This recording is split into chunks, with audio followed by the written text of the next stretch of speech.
informative talk. Much appreciated. So coming back, there are now the floor is open for questions. All those present here can send their questions via chat.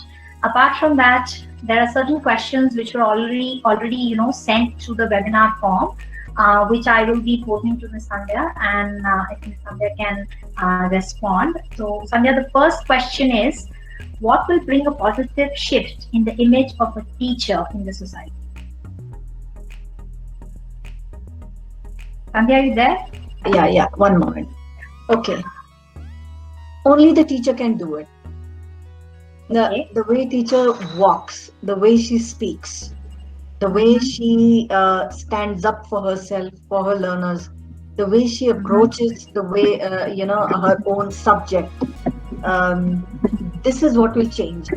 If the teacher has this very, what do you call, what I used the word earlier, a victimized stance. Oh, I'm a poor me. Look at poor me.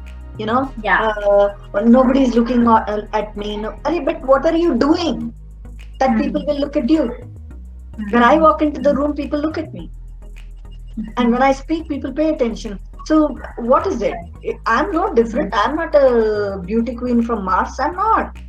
I'm a very tiny person, very small, less than average. But the point is, it's what's up here. What is it that we carry in our heads that shows in your body? So I think the image is an amalgamation of many things. It's about how you emotionally, strong you are. What do you think of yourself? What is your own self-image and esteem? And that will bring. So how will that change? It will change when I meet other people like me. When I meet people better than me. When I talk to people about, when I meet a teacher, I don't talk about husband and coffee and saris. I talk about, look here today in our team meeting that I had today, we spoke about competition, and I radically stood against it while the others didn't. But it was respectfully listened to, and we all had our own points, but we stood our ground. So that's the thing. The shift can be made only if the teacher decides that this is how I want to be seen. Right. Yeah, and this actually leads to the second question as well. When you say that the teacher has to do it herself, the second question talks about empowerment at the personal level, which we often categorize. I absolutely agree. I agree.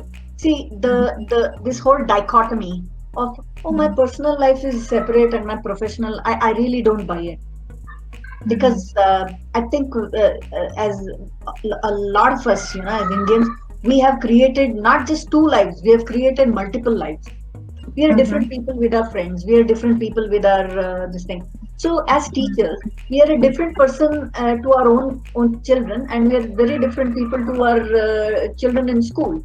Why? So the whole point about this bifurcating everything, dividing everything, living multiple personalities, this is actually a disease. It's not healthy. So I think what's important is you cannot be a good professional if you cannot be a good person. So you have to balance both. When I say good, I don't mean you have to be a saint. No. I'm talking you be whoever you are. But professionally, you must be up. And I say repeatedly, just three things: knowledge, skills, and disposition. So what you know, what you do with what you know, and how do you approach everything. These are things that matter. And the same, when you enhance yourself professionally, and I'm a testimony to this myself, every time I have done something better, every time I've learned something new, whether it is assessment or strategy, I have become a better person in my life also. So you become a better communicator in the classroom, you become a better communicator at home. So I think we should not. I agree, character building. What is character building? Just be the better every day. Be the best version of yourself. That is what it is all about. So to me, personal, professional, absolutely zero gap. No gap. Yeah, no, yeah, sure, sure. Thanks, Sandhya. We have a question from the audience here. Ms. Lakshmi Prakash, she has actually sent a question. How can we convince the policy holders to prioritize teacher empowerment, especially during this pandemic age? Talk. Have conversations. Alone, we are nobody. Get together. Be part of the platform. I'm telling you, I'm trying to do something like that.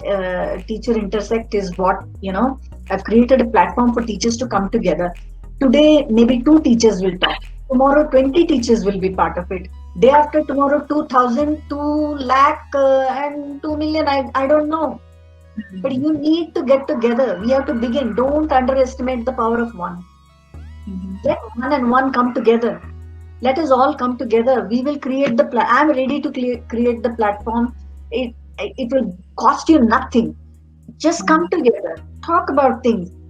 Every month we have a list of things that we organize. We organize a reading and dialogue, policy and dialogue, training and dialogue. So we have these different things. It costs nothing.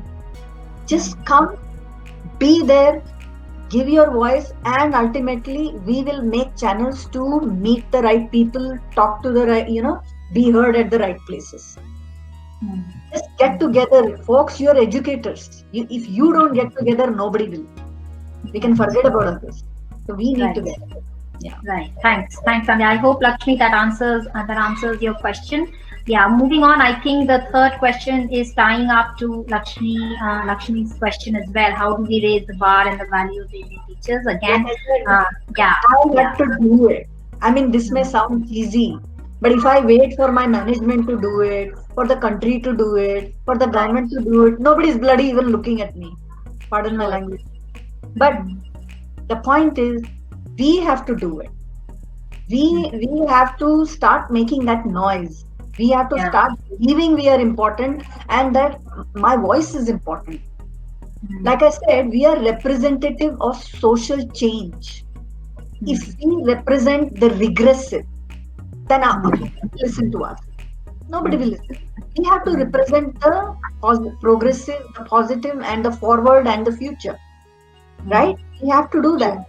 So only then it's possible. So like I said, we have to start one step at a time, and we have to raise our own bar. First of all, what kind of teacher do I want to be? Let's start with that. What's the standard I want to establish as a teacher? Everything starts at that point. Rest is, of course, will follow. Right. Absolutely. And here again, there's a sort of a reflection from one of the audience here.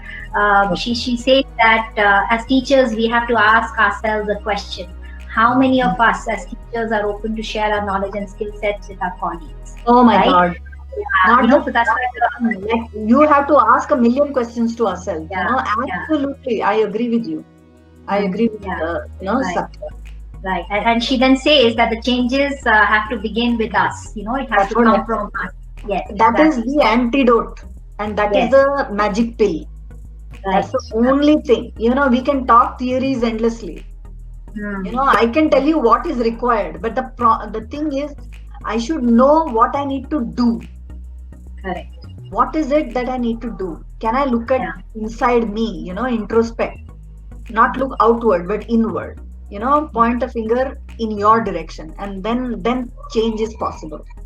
Not before that. Yeah. So you did speak about, both you and Arunachan sir did speak about, doctors and lawyers and everybody kind of, trying to be that. But the next question is like, how do we change the common perception of if we don't have to do anything, then we choose teaching? How does that? What can I say? I mean, I think this is almost a proverb in the country. You can't do anything, go teach. It's almost like an adage. And if we have to break it, if we have to falsify it, if we have to falsify that, we need to start acting like that. I'm not teaching because I can't do anything else. I'm teaching because I can do so much. There is so much I can share. There is so much I have learned. There is so much I can do. Of course, I may be terrible at other things like cooking, but I'm good at, connecting with a child. I'm good at connecting with another human being. I'm sensitive to the environment. I understand history differently. I learn my lessons from history. So these are the things that are valuable today. The kind of situation we are in today is because we have not learned anything from our past. We have not learned. So we need to learn, and I think that is really important. Yeah. And finally, the final question here: any quick tips, any techniques, to be followed to fast change the teacher's attitude? This is like asking, how to make a very difficult halwa in 5 minutes. Yeah, something like that. I know. Yes. Normally, I use a technique like asking a very simple question. My biggest brahmastra, like they say, is a question. I ask people simple questions like, what is the color of the sky? Or that is enough for me. My response to that, usually leads to discussions, and there is almost an immediate rethinking of things. So it is not as challenging as it seems. Okay, it's not as challenging as it seems. It's just that there is nobody, or the teachers. It's not that teachers don't want to change. They do. They want to be different. They want to be better. But who is giving them the opportunity? Just now, Mr. Arunachalam, he shared so many things. Teachers should be leaders. Who is giving them the opportunity? How many schools are paying money to do that? Okay, make the teacher a leader, make her socio-emotionally strong. Who is paying? I have to struggle. I have to struggle to get money, for training. So it's not like people are throwing money at teachers and teachers are not improving. That's not happening. So no investment, no sizable investment goes into improvement of teachers. What happens is schools forget that the more I invest in my teachers, the better my school is going to be. The better the outcomes are going to be. So it is, the horse and the cart, or the chicken and the egg thing. The schools think, let the teachers get better, then my school. I don't know. It's also so the thing is, if there is a good teacher educator, or I consider myself good and I'm very proud of it, but I have seen in my presence, there has to be an ongoing engagement, and that's the reason I have created Teacher Intersect. Without an ongoing engagement, there is no quick fix. I can ask a question and create that energy. I can create that rethinking. But to sustain it, there needs to be an ongoing engagement, ongoing dialogue, which is what I'm trying to do. Okay. Great. Thank you. Nice. Thank you, Sandhya. So any other questions? I think we are done with the questions here. If there are just so there is a question. Yes. So what motivates you, Sandhya? What motivates you? Ask me what doesn't. Then okay. I'm motivated by everything, by a leaf, by a tree, an insect, things going wrong in my house, my children, they are sometimes, the nice people there, sometimes my friends, you, Sushmita, the people I work with, teacher, tell me what are books. Oh my God, books. What to say? I'm just motivated. Even if you wake me up from sleep, I'm motivated. Yeah. yeah. I can vouch for that. I can completely. No, I think what motivates, if I have to sum it up, it's a sense of purpose. Every morning I wake up and I know that I'm doing something, for the future of this country, and that is what gets me out of the bed every morning.